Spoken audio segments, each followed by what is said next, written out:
Hello, my name's Louisa and I am a show caller. Hi, my name's Hayden and I am a show caller also.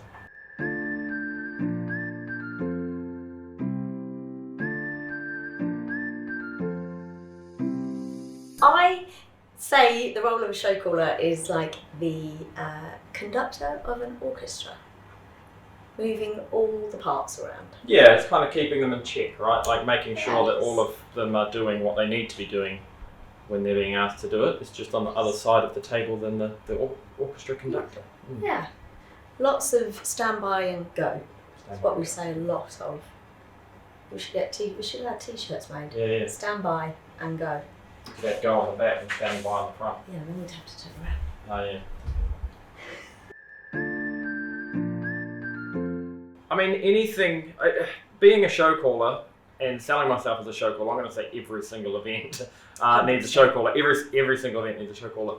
But I think anything that has multiple elements, and a show caller might not necessarily need to be a show caller per se. Yeah. It could be a producer that is calling, or a technical director, or a strong person in the AV team that sort of just takes on the role a little bit for that sort of thing, right? Yeah, coordinating all the various elements to make a show run smoothly. I pretty much fell into it. Started my life as a performer, worked on the creative side as a choreographer and director, show called my own shows that I created. And then when I got asked to show call for the first proper show, I said I don't do that, and then realised actually I do that. Because I've already done it many times. But yes, I kind of fell into it.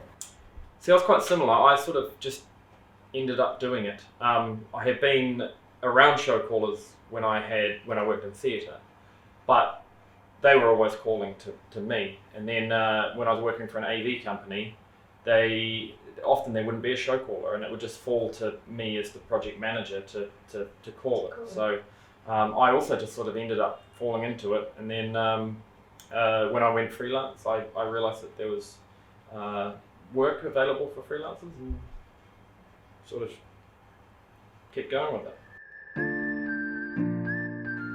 Training in... I mean, by experience, right? Yeah, like training on the job. Training on the job. No one ever sat me down and went, here's a cue sheet, this is how you call a show. Yeah, same. But I guess I just picked it up from other people. And now, I mean, I'm still training really. Like, I get out on a job and I might not be show calling on it, and there's another show caller, and I try and pick up elements of their style that I like. Yeah. Or don't do things that they don't. Yes, yeah, exactly the same. If I'm working as a stage manager, for example, and you'll show call it, which we've done quite a few times this year. And then I think, that's a really good way of how to say that, or to change my approach to thinking. So I think, yes, I've never been sat down with a book of A to Z of how to show call, but just going through the various roles that I've played within my industry, I think you get to pick up the idea of show calling, and then by experience, by listening to show callers or understanding what it is, that you just learn it on the job. Yeah. But always learning, always picking up different ways of doing things. Even if I look at my cue sheet, the way I write it now versus how I wrote it 2 years ago, they're completely different.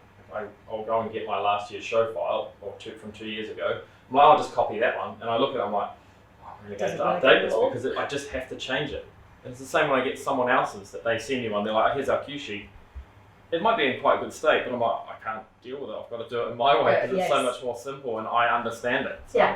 Yeah, same. I mean, it's great if a client has already pushed all that information through, but putting it into your own words, into your own format, makes the job a lot easier from when you are live.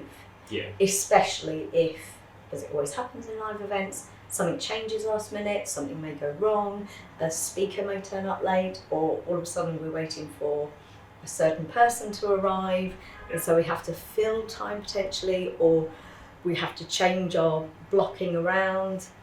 What might be happening at 11 o'clock suddenly happens at 10 o'clock, and if you know what you've got on that sheet, it's a lot easier to change everything last minute. Interesting question. Me, Hayden. I think the most key thing that you can have is being able to stay calm in chaos. Yeah. So when everything else is flapping on around you, you've got any problems that you're dealing with, you've got a client in your ear, you've got a grumpy AV technician who's not doing what you've asked, you've got to be able to stay calm through all of that chaos, right? And if you start getting stressed and wound up, Lost. If you start barking orders down comms, people don't respect you. So you've just always got to stay as calm as you possibly can for that moment. Yeah. And if you do lose your cool, quickly apologise. Yes. Firefight before the fire happens. Yeah. This is a tricky one for me. How do I have a favourite? How do you have a favourite? Because you can have a favourite group of people that you've worked with, whether it comes down to your stage managers and your artist liaison and your cast. That could be an amazing show, but then you can have maybe the not nicest client in the world to work with. Yeah. So I think it's a type of show that I like the most, and it's anything with theatrical performance. Yeah, I think so.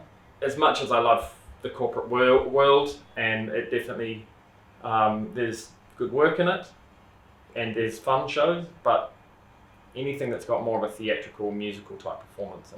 Lots of live things. Elements in it. If it's on time code, but then you also have a lot of live elements and visual cues.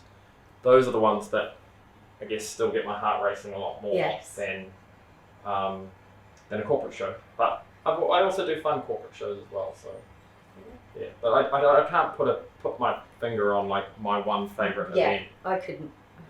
Lots of moving objects keeps you on it. Yeah. I think one of my most challenging ones was one of my first, I'd say, corporate-esque ones, which we were meant to do rehearsals the day before the event. The two clients, which were also the two MCs, didn't turn up at all. We ended up, they then said, we'll do rehearsals at 7 o'clock in the morning for 2 hours before we start at 9. They didn't turn up then. We opened, we went live at 9. I called for pretty much 12 hours straight without a break.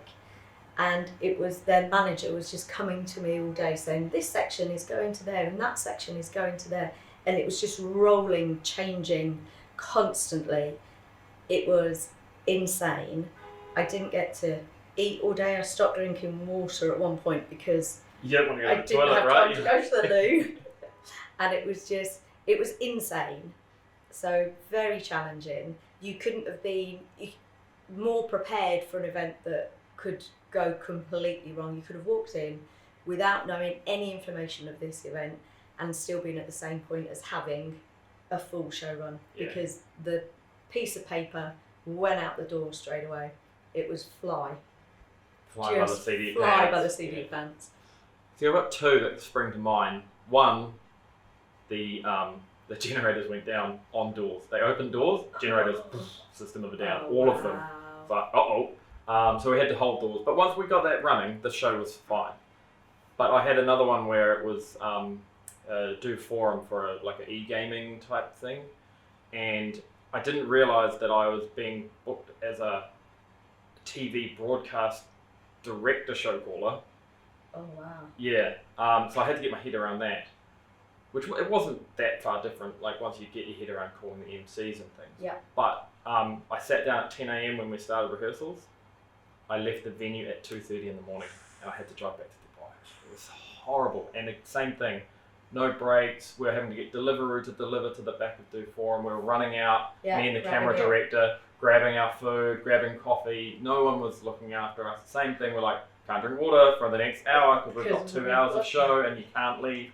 Yeah, it was insane. But at the end of it, it was really, I walked away going, okay. Tick that box.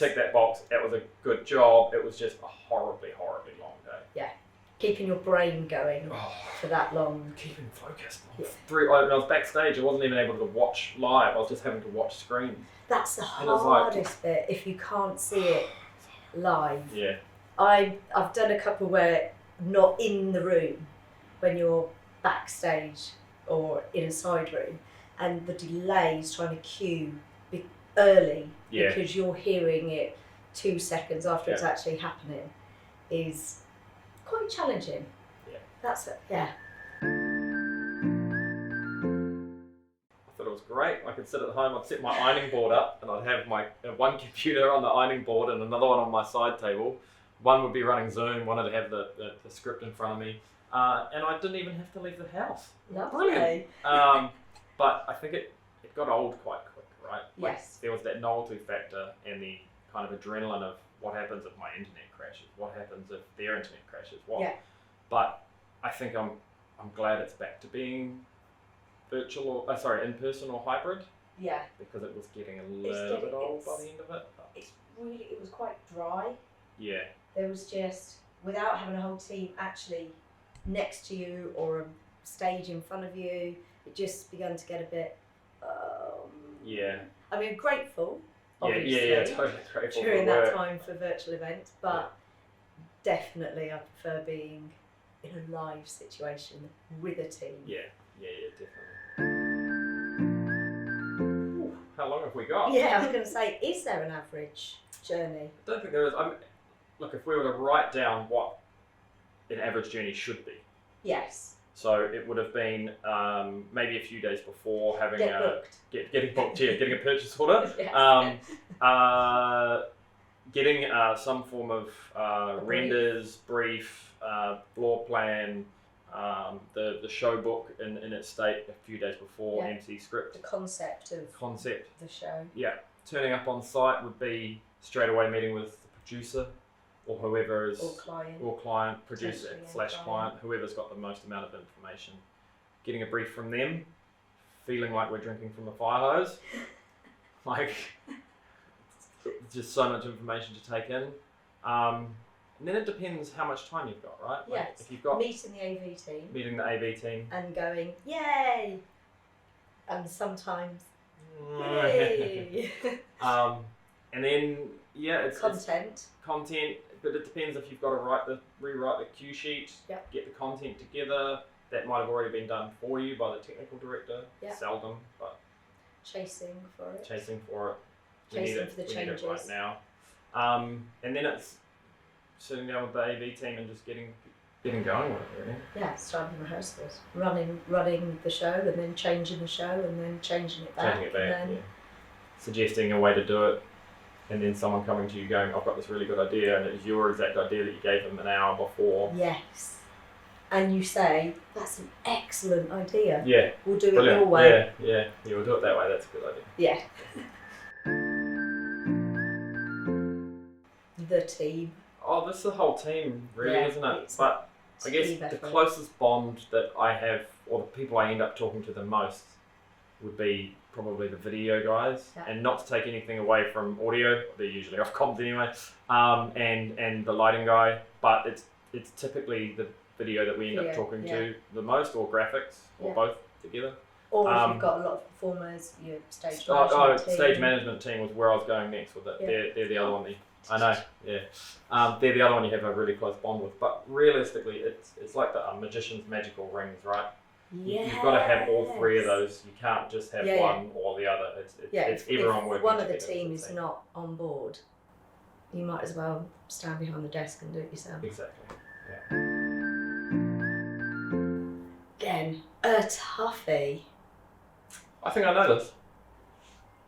I think maybe if the event I'm thinking of that you showed called maybe you were the stage manager on it, yeah. Yeah. The Mai Tai opening ceremony. I think that was my favourite one. That was. And I enjoyed stage managing that one. That was a good one. I think for me it was possibly Dubai World Cup Gala dinner last year. Good one. Because it actually challenged me a bit more than normal, because I was queuing my technical team and my stage management team on comms. I was queuing pyros on a radio. Oh, that's getting hard. And I was on the phone to Burj Khalifa team for the fountain show. Yeah.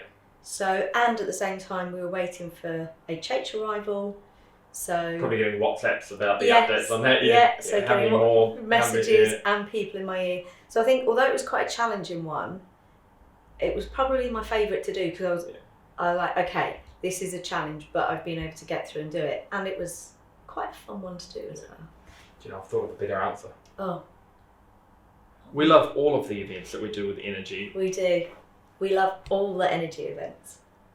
Did we sound really cheesy and awkward then? I hope they can cut this.